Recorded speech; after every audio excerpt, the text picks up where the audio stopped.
जय हिंद दोस्तों। आज की इस वीडियो में हम आप लोगों के लिए सीटेट पेपर सेकंड का बहुत ही महत्वपूर्ण सब्जेक्ट सामाजिक अध्ययन का टॉपिक नंबर 5 जिसका नाम है नए विचार, जो कि इतिहास जो खंड है सामाजिक अध्ययन का उससे रिलेटेड टॉपिक है।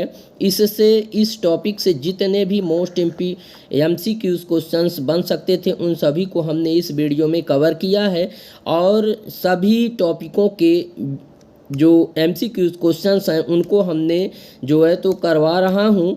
इस तरह से आप देख सकते हैं ये इतिहास का जो सामाजिक अध्ययन है उसका इतिहास जो खंड है उसके जितने भी टॉपिक ये आपको यहाँ पे दिख रहे हैं, इन सभी टॉपिकों से आपके सीटेट एग्ज़ाम जुलाई 2024 में कहीं न कहीं प्रश्न पूछे जाएंगे और उन्हीं प्रश्नों को आज हम कवर करेंगे नए विचार के जितने भी MCQs क्वेश्चन हैं। ठीक है, तो दोस्तों वीडियो को शुरू से लेकर अंत तक ज़रूर देखिएगा और अगर वीडियो पसंद आए तो वीडियो को लाइक और दोस्तों में शेयर ज़रूर करिएगा।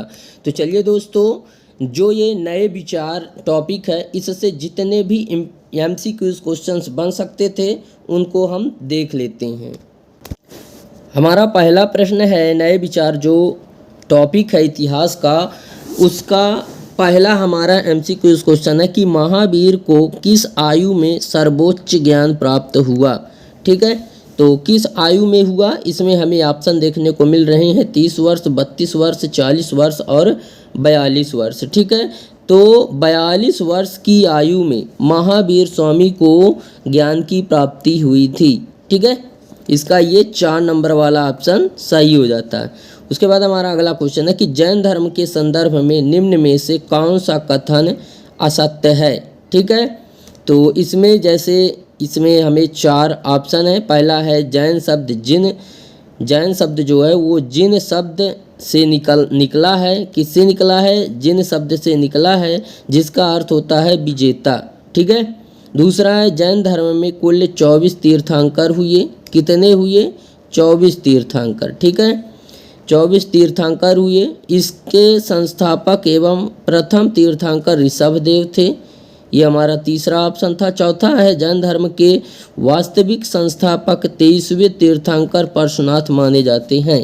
ठीक है, तो इसका जो है तो 4 नंबर वाला जो ऑप्शन है ये सही हो जाता है।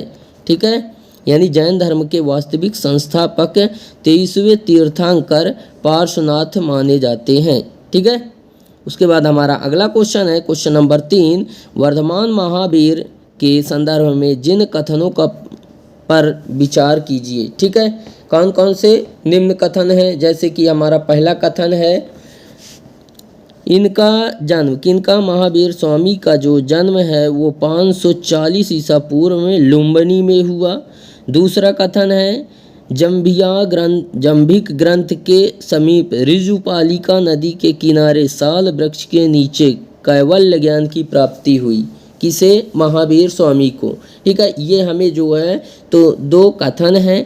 ठीक है, अब इन कथनों में से कौन सा वाला कथन जो है वो सत्य है ये चीज़ देखना है। ठीक है, तो हमारा पहला ऑप्शन है ए सही है, दूसरा है बी, तीसरा है ए और बी दोनों, चौथा है ना तो ए और ना ही बी। ठीक है, तो इसका कौन सा वाला हो जाएगा? तो जो 2 नंबर वाला ऑप्शन है। ठीक है, यानी कि केवल बी, इसमें जो ये बी नंबर वाला ऑप्शन है ये सही है, बी नंबर वाला जो कथन है। ठीक है, इन्हें जंभिक ग्रंथ के समीप ऋजुपालिका नदी के किनारे साल वृक्ष के नीचे कैवल्य ज्ञान की प्राप्ति हुई थी। उसके बाद हमारा अगला चौथा नंबर क्वेश्चन है कि 6ठी शताब्दी ईसा पूर्व में भारत में धार्मिक आंदोलन के उद्भव के कारणों के संदर्भ में निम्न कथनों पर विचार कीजिए। ठीक है, तो इसमें कथन है पहला है ब्राह्मणों के ढोंग एवं पुरोहितों के पाखंड के कारण समाज में भेदभाव बढ़ गया।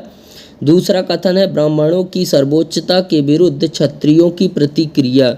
ठीक है, तीसरा कथन है नगरीकरण एवं पशुपालन जैसी नवीन परिस्थितियाँ। ठीक है, अब इनमें से जो है तो कौन सा वाला कथन जो है वो सत्य है? कौन सा कथन सत्य है? इसमें 4 ऑप्शन है। पहला है केवल ए और बी, तीसरा है बी और सी, चौथा है ए, बी और सी। ठीक है, तो कौन सा वाला हो जाएगा? तो इसका जो है तो हो जाएगा 4 नंबर वाला ऑप्शन, ठीक है। ए, बी और सी ये जो 3 कथन दिए हैं ये तीनों ही कथन क्या हैं, सत्य हैं। हमारा 5वां नंबर क्वेश्चन है कि जैन धर्म के मुख्य शिक्षा के संदर्भ में निम्न कथनों पर विचार कीजिए। पहला कथन है महावीर ने अपने उपदेश लोक भाषा प्रकृत भाषा में दिए थे। दूसरा कथन है जैन धर्म के अनुसार मानव शरीर भौतिक मानसिक तत्वों के 5 स्कंधों से निर्मित है, ठीक है। कौन सा वाला कथन जो है इसका सत्य है? नीचे 4 ऑप्शन दिए गए हैं। पहला है केवल ए, दूसरा है केवल बी, तीसरा है ए और बी दोनों, चौथा है ना तो ए और ना ही बी। इसका जो है तो 1 नंबर वाला ऑप्शन सही हो जाता है, केवल ए वाला जो कथन था वो सही है। हमारा 6वां क्वेश्चन है कि बौद्ध धर्म के संस्थापक सिद्धार्थ के संदर्भ में कौन सा कथन जो है असत्य है, ठीक है। तो हमारा पहला इसमें कथन है इसका जन्म 563 ईसा पूर्व में नेपाल के लुम्बिनी नामक स्थान पर हुआ। दूसरा है बुद्ध क्षत्रिय थे तथा शाक्य नामक एक छोटे से गण से संबंधित थे। तीसरा है भगवान बुद्ध को बौद्ध गया में ज्ञान की प्राप्ति हुई। चौथा है उन्हें अपना प्रथम उपदेश वैशाली में दिया था, ठीक है। तो इसका जो ये 4 नंबर वाला ऑप्शन है ये सही हो जाता है, उन्होंने अपना प्रथम उपदेश वैशाली में दिया था। हमारा अगला क्वेश्चन है क्वेश्चन नंबर 7, निम्न कथनों पर विचार करना है हमें। पहला कथन है पाणिनि की प्रमुख कृति अष्टाध्यायी है। दूसरा है अष्टाध्यायी वेदोत्तर संस्कृत साहित्य की सबसे प्रारंभिक रचना है। अब इनमें कौन सा वाला कथन सत्य है? 2 कथन हैं, तो ऑप्शन है केवल ए, केवल बी, केवल ए और बी दोनों, और ना तो ए और ना ही बी, ठीक है। तो इसका जो 3 नंबर वाला ऑप्शन है वो सही हो जाता है, ठीक है। कौन सा वाला? 3 नंबर वाला, मतलब ए व बी ये दोनों ही कथन जो है तो क्या हैं, सत्य हैं। मतलब ए वाला सत्य है और बी दोनों ही कथन सत्य हैं, ठीक है। इसलिए इसका तीसरा नंबर ऑप्शन सही हो जाता है। हमारा 8वां क्वेश्चन है कि बुद्ध के जीवन की प्रमुख घटनाओं के संदर्भ में सूची 1 को सूची सेकंड से सुमेलित करना है, ठीक है। सुमेलित करना है, यहाँ पे आप देख सकते हैं, ठीक है। जैसे सूची फर्स्ट है जन्म, गृहत्याग, ज्ञान, निर्वाण। सूची सेकंड में कमल एवं सैंड, घोड़ा, बोधि वृक्ष और पदचिन्ह, ठीक है। अब इसमें कूट भाषा में दिया हुआ है, जैसे कि यहाँ पे देख सकते हैं आप। पहला का हो गया यहाँ पे ए नंबर का हो जाएगा चौथा, बी का तीसरा, सी का दूसरा, डी का पहला, ठीक है। तो कौन सा वाला ऑप्शन इसमें सही होगा? तो इसका जो है तो 2 नंबर वाला ऑप्शन जो है वो सही हो जाएगा, ठीक है। 2 नंबर वाला ऑप्शन मतलब ए का हो जाएगा पहला, ए का क्या हो जाएगा? पहला हो जाएगा ए का, ठीक है। और बी का क्या हो जाएगा? दूसरा, सी का तीसरा और डी का चौथा, ठीक है। इसलिए जो है तो इसका ये 2 नंबर वाला ऑप्शन सही है। उसके बाद अगला क्वेश्चन है कि बौद्ध धर्म की मुख्य शिक्षा के संदर्भ में निम्न कथनों पर विचार कीजिए। बुद्ध ने आम जनता की जन भाषा पाली में उपदेश दिए, ठीक है। आम जनता की भाषा जो है तो क्या थी? पाली थी, तो पाली में ही उन्होंने उपदेश दिए, ठीक है। दूसरा कथन है वे कर्म एवं पुनर्जन्म में विश्वास करते थे। पुनर्जन्म यानी कि पुनः से जन्म लेना, ठीक है। तो इसमें जो हमें ऑप्शन है कथन कौन सा सत्य होगा? तो हमें ऑप्शन है ये 4, केवल ए, केवल बी, ए और बी दोनों, ना तो ए और ना ही बी, ठीक है। तो इसका जो ये 3 नंबर वाला ऑप्शन है वो सही हो जाता है, केवल ए और बी, ठीक है। ये जो 2 कथन हैं ए और बी ये दोनों के दोनों जो हैं तो क्या है, सही हैं, ठीक है।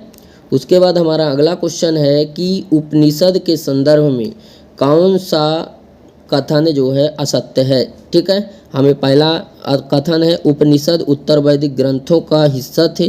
दूसरा, इन ग्रंथों के अध्यापकों और विद्यार्थियों के बीच बातचीत का संकलन किया गया है। तीसरा है उपनिषद का शाब्दिक अर्थ गुरु के समीप बैठकर ज्ञान प्राप्त करना। चौथा है उपरोक्त में से कोई नहीं, ठीक है। तो इसका जो है तो ये जो चौथा नंबर वाला ऑप्शन है ये सही हो जाता है, ठीक है। उपरोक्त में से कोई नहीं।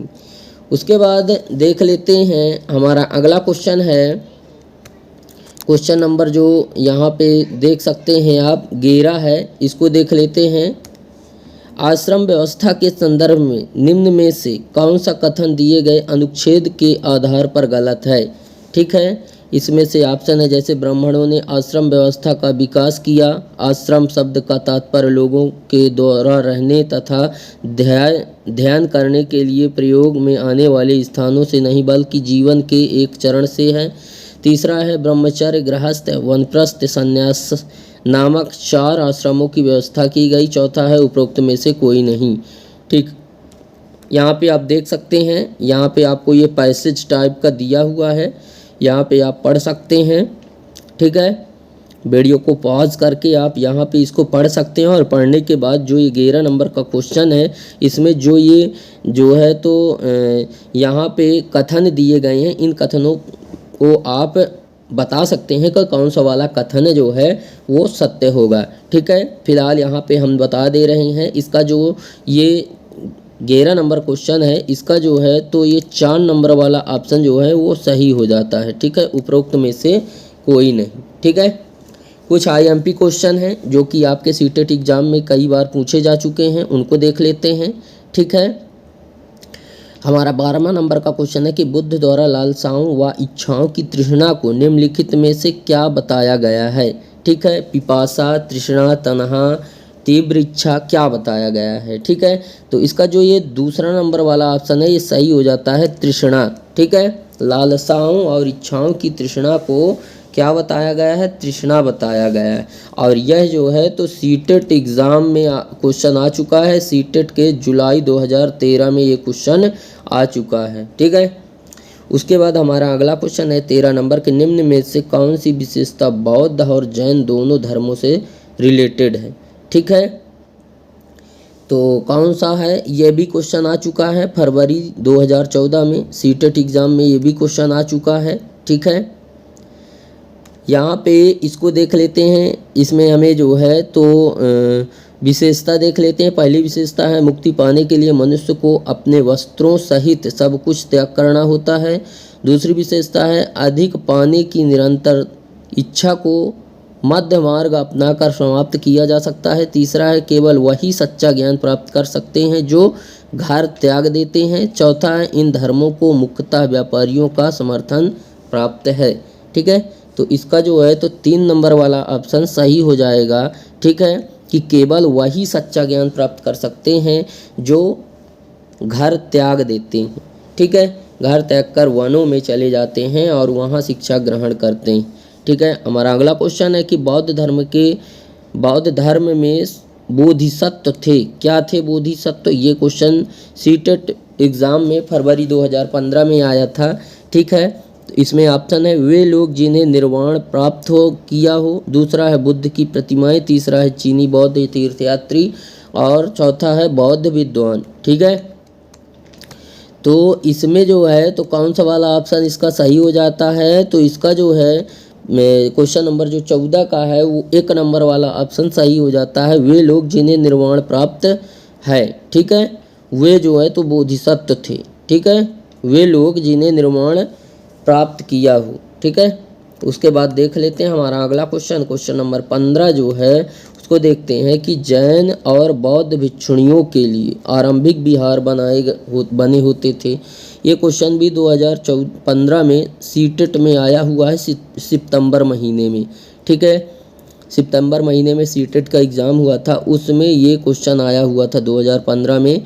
ठीक है, तो इसमें हमें ऑप्शन है मिट्टी के विहार बने होते थे या पत्थर के बने होते थे या लकड़ी के बने होते थे या ईंट के बने होते थे, किसके बने हुआ करते थे। ठीक है, तो 3 नंबर वाला ऑप्शन इसका सही हो जाता है, किसके विहार बने होते थे, लकड़ी के विहार बने होते थे। ठीक है, आरंभिक विहार किसके लिए, बौद्ध भिक्षुणियों के लिए। ठीक है, उसके बाद हमारा अगला 16 नंबर क्वेश्चन है कि निम्नलिखित में से कौन सा बौद्ध धर्म के त्रिरत्नों में से नहीं है। ये क्वेश्चन भी 2018 में आया है, दिसंबर 2018 में सीटेट में आ चुका है क्वेश्चन। ठीक है, इसमें ऑप्शन है धम्म, अहिंसा, संघ व बुद्ध। ठीक है, तो त्रिरत्नों में से नहीं है कौन सा बौद्ध धर्म, ये धर्म है धम्म, अहिंसा, संघ, बुद्ध, ये धर्म है। इनमें से कौन सा वाला धर्म जो है तो त्रिरत्नों में नहीं है, तो 2 नंबर वाला ऑप्शन अहिंसा, ये वाला ऑप्शन सही हो जाता है।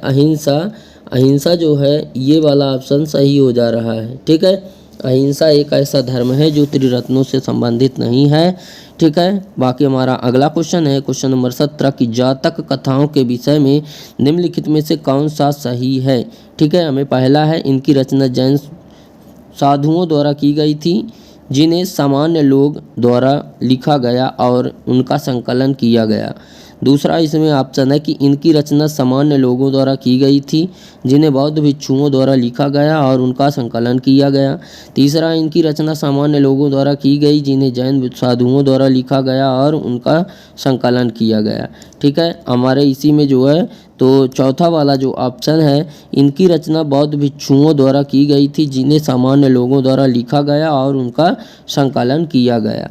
ठीक है, तो इसका जो ये 2 नंबर वाला ऑप्शन है ये वाला ऑप्शन इसका सही हो जाता है, 2 नंबर वाला ऑप्शन। ठीक है, कि इनकी रचना सामान्य लोगों द्वारा की गई थी जिन्हें बौद्ध भिक्षुओं द्वारा लिखा गया और उनका संकलन किया गया। ठीक है, उसके बाद आप देख लेते हैं हमारा अगला क्वेश्चन है क्वेश्चन नंबर 18 कि किस क्षेत्र के बौद्ध और मुसलमान दोनों ही तिब्बत के राजकीय ग्रंथ केसर सागा के स्थानीय रूप को गाते हैं। ठीक है, ये क्वेश्चन जो है तो जनवरी 2022 में आ चुका है सीटेट के ही एग्ज़ाम में। ठीक है, इसमें ऑप्शन है कुपवाड़ा, बड़गाम, लद्दाख, कारगिल।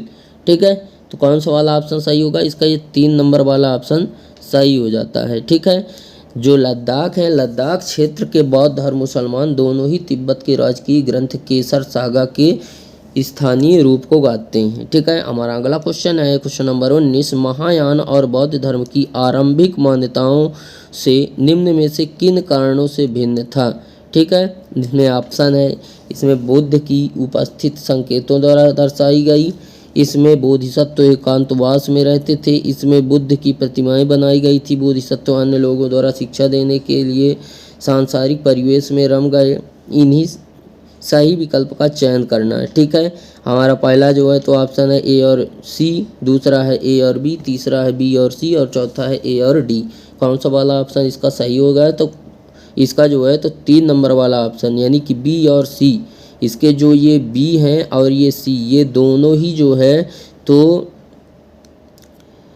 कारण थे जिनके कारण जो है तो महायान बौद्धयान धर्म की आरंभिक मान्यताओं से भिन्न थे। ठीक है, उसके बाद हमारा अगला क्वेश्चन है क्वेश्चन नंबर 20 और भी लास्ट क्वेश्चन है कि जिस तरह महासागरों में मिलने पर नदियों की अलग अलग पहचान समाप्त हो जाती है, ठीक उसी तरह खाली स्थान वे अपना वर्ग श्रेणी परिवार सब त्याग देते हैं।